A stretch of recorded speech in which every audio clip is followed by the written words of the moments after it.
Welcome back to the Crochet Crowd. So it's our friends at yarnspirations.com. Today's the Bead Stitch crochet blanket. It was newly revised on March 8th of 2023. So what we have here is a great repeating pattern. It's multiples of 2, just in case you would like to change the size of it or change the hook or the yarn to something different. Without further ado, we're going to get right into it today. I'm just substituting with some local yarn that I have, but the original blanket is done in Bernat blanket using the size L or an 8mm crochet hook. So you can either chain 96 to begin or chain in multiples of 2 and it will still work out. So I'm just going to do the multiples of 2 just to show you a little swatch. So 1, 2, 1, 2, 1, 2. So if you like to alter the size, you can just keep chaining until you get to the size that you would like to get to. And then from there, you can just lay it on something and then determine that's what you want to do. If you do customize, you will change the yarn ball quantities. So either have chaining of 96 or chains of multiples of 2, and let's begin row number 1. So you may hear my cat in the background. Puss is being a little eager today.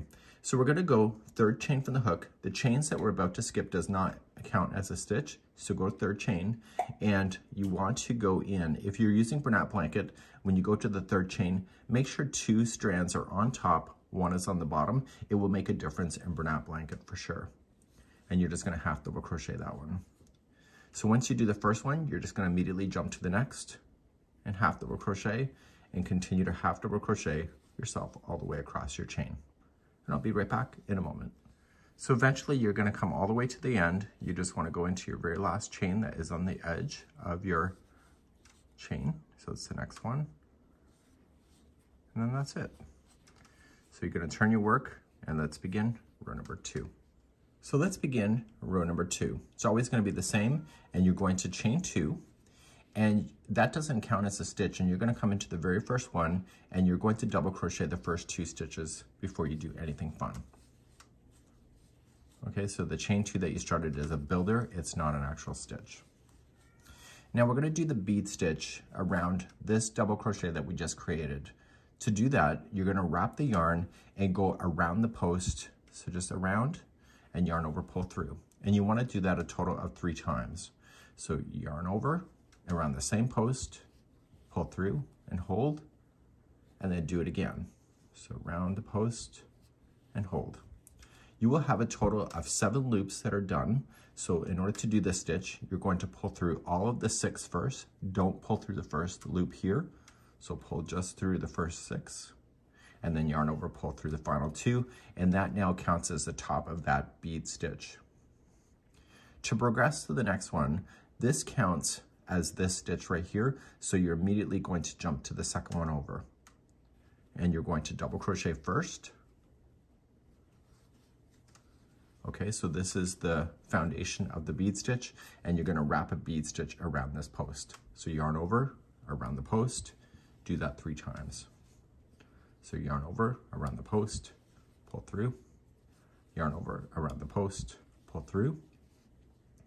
So when you go through, you do that 3 times, you're going to pull through everything but the final, and then pull through the final 2, and that's the top of that stitch. So you skip the next one, go to the second, start with your double crochet first, and then wrap your bead around it. So 1, 2, and 3, pull through everything but the final one, pull through the final 2, and there's your new bead. So please do this and I'll meet you at the end of the row in just a moment. When you get all the way across, you're going to skip the next one and you are just going to double crochet into the final stitch. Okay, so there you go. So ignore that chain 2 builder, because that's nothing, and that's what it will look like. So on one side, you have the double crochet here and the double crochet, but when you started, you double crocheted the next one, which got covered by the bead stitch, this like you see.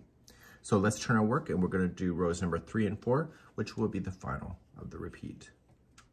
To do number 3, you're going to chain 2, it will not count as anything, and you are going to half double crochet into the top of the first one right here. Now, each of the bead stitch and the double crochet is considered 2 stitches. So here's the top of the bead. So you will put in a half double crochet in the top of the bead, and then the next one is the double crochet that is wrapped around, and so you'll do one in there. So just remember that you have 2 half double crochets that are over top of these. So the first one is in the bead. I don't know what the dog is barking at now, probably the wind. And then the next one is in the top of the double crochet. And you're gonna do this all the way across. This is row number 3. So I'm coming all the way across.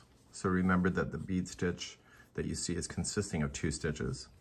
And then you are just going to do your last stitch in the top of the first double crochet that you see. So ignore that chain 2, that is the builder. So to repeat this pattern, you just keep repeating the last 2 rows over and over and over until you get to the height that you would like. And the height is a total of 60 inches. So just start again. You just want to chain 2, doesn't count as anything. Double crochet into the first one, and then double crochet into the next one, which is where the bead will wrap around that one. Okay, so that'll get you started. Start your bead stitching. Okay, and you pull through everything but the final, then pull through the final 2.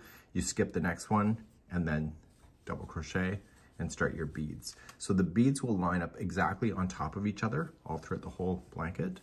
So that just makes a lot of sense. And so this has a lot of great texture to it. It's something that's kind of unique. If you've never done it before, it's a fun little stitch. I've used it before in a bowl that we did, and also some other stitch work that we've done, and it's a great little design. So here is the bead stitch. If you'd like to do the tassels that are on the corner, you can see the information on the free pattern that is listed in the video description or the video information. Or if you don't want to do tassels, you can leave that off as well. So this is a great little pattern by yarnspirations.com. Bye-bye.